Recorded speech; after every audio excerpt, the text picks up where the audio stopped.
Hey foodies, James here from Bloggin Good Food. Today we are diving into the world of mouth-watering crock-pot chicken recipes. Get ready for an explosion of flavors right in your kitchen. You know, those days when you want a delicious home-cooked meal without the fuss. Well, that's where the magical crock-pot comes in. Stick around, we are about to unleash some serious kitchen wizardry. Imagine the aroma of these succulent chicken dishes wafting through your home. The crockpot truly works its magic. From savory stews to tender roasts, we have got a lineup that will make your taste buds dance. Stay tuned, we are just getting started. Let's keep it simple. Just toss in these fresh ingredients, set it and forget it. The crockpot does the heavy lifting for you. No fancy chef skills required, just good, all simplicity and flavor.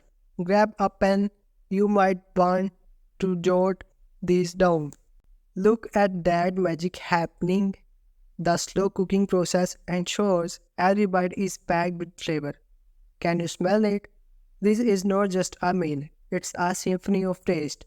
And the crockpot is our conductor. Voila, your delicious one pot wonder is ready to steal the show. Let's dig in and savor the goodness. Whether it's a family dinner or a solo feast, these recipes are designed to make your taste buds do a happy dance. Bon appetit! Now, here's the best part. Cleaning up is a breeze. Just a few simple steps, you are done. The crock pot made cooking easy, and the cleanup is no different. No more rounding piles of dishes, a quick wash, and you are ready for your next culinary adventure. And there you have it, folks. Crockpot chicken recipes that will make your taste buds dance. Don't forget to check out Blogging Good Food for the full recipes. Happy cooking, share your kitchen victories with us. And until next time, keep those pots simmering and the flavors soaring.